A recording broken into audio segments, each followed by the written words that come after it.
first time the Camaro stepped out of line at more than 160 miles per hour, Alex Tayor felt the illusion of control crack in her hands, and in that violent twitch of steel and horsepower, a truth settled into her bones that would shape the rest of her life.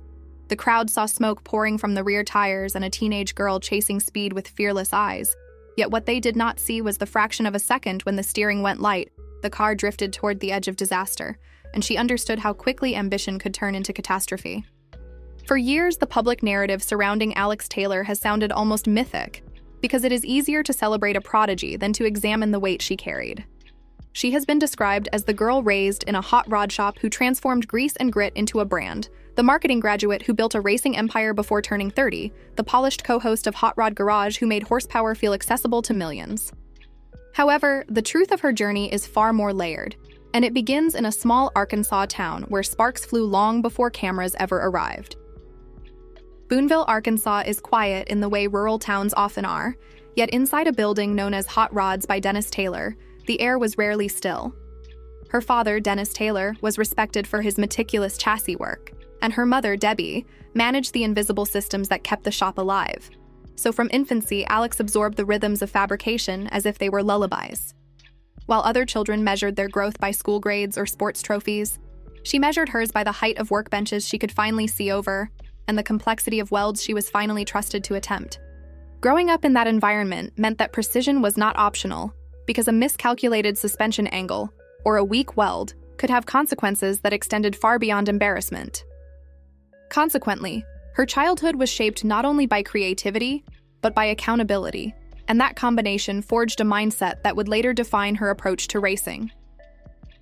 By the time she was 15, she was no longer just observing builds, but actively leading one.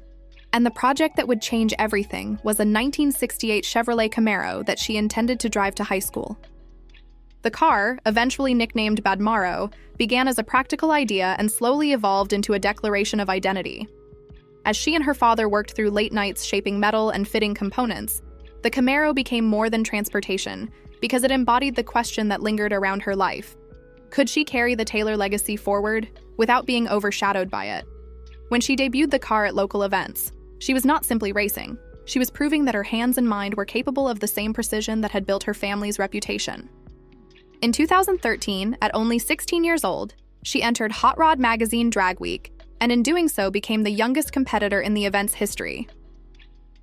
Drag Week is not a spectacle designed for comfort, since participants must drive their race cars more than 1,000 miles on public roads between drag strips while maintaining competitive elapsed times, and therefore the event exposes every weakness in both machine and driver.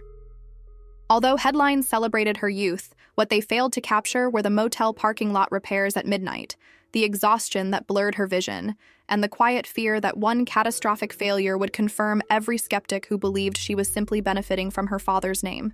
She finished the event, and that completion marked a turning point because it signaled to the broader racing community that she possessed not only talent, but resilience. At the same time, she made a strategic decision that revealed her long-term thinking since she enrolled at the University of Arkansas Fort Smith on a full-ride scholarship to study marketing. While it might have seemed unusual for a fabricator to immerse herself in business theory, she understood that horsepower alone could not sustain a career, and therefore she treated her education as an extension of her racing program rather than a departure from it. By the time she graduated at the top of her class in 2018, Alex Tayor Racing was no longer an idea, but a formalized entity, complete with sponsorship structures and digital strategy.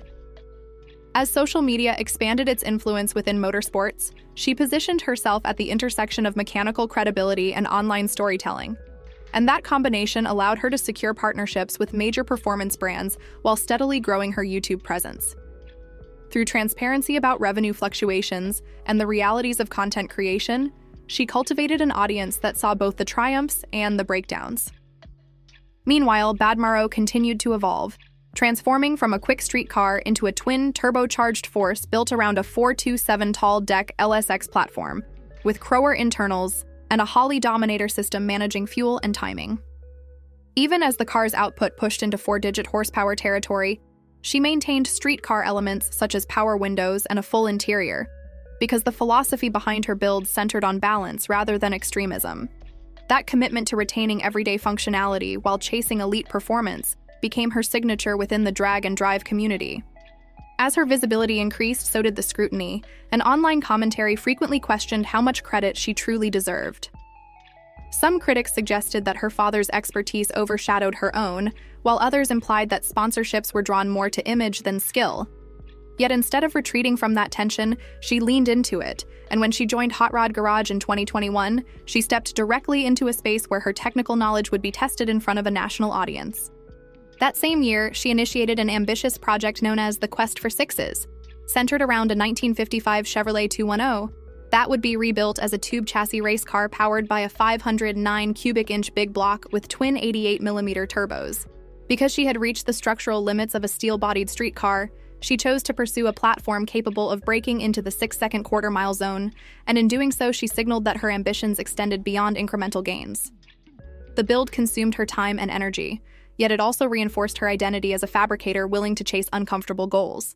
In 2024, she expanded her reach into land speed racing at the Bonneville Salt Flats, where she piloted a 1980 Camaro owned by Keith and Tanya Turk to a sanctioned speed of 235.638 miles per hour, earning entry into the 200-mile-per-hour club under Southern California Timing Association rules.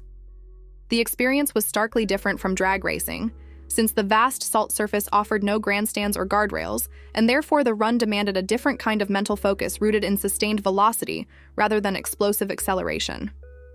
Around the same period, her personal life entered a new chapter as she married fellow racer and fabricator Nick Taylor, whose own 6-second performances provided both competitive camaraderie and technical collaboration.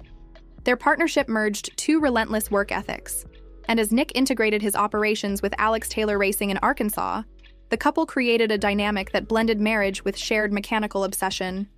By 2025 and into 2026, Alex Taylor stands at the helm of an 8,000-square-foot headquarters in Boonville, positioned across from her father's original shop, symbolically linking generations of expertise.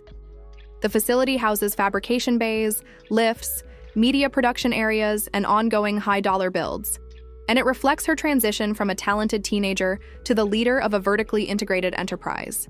She continues to compete in high-profile drag and drive events such as Sick Week, where razor-thin margins separate victory from near misses, and she remains active on television and digital platforms while refining the Quest for Sixes program. Today, she occupies a rare space within modern automotive culture because she is simultaneously a competitive driver, a hands-on fabricator, a business strategist, and a media personality whose influence extends far beyond Arkansas. Her journey challenges assumptions about legacy and gender within motorsports, and it raises enduring questions about how ambition, family, and risk intersect in a life lived at full throttle. As she continues to chase faster elapsed times and greater speeds, the core of her story remains rooted in that early lesson at 160 miles per hour, when she realized that control is fragile, preparation is sacred, and the courage to stay in the driver's seat defines everything that follows.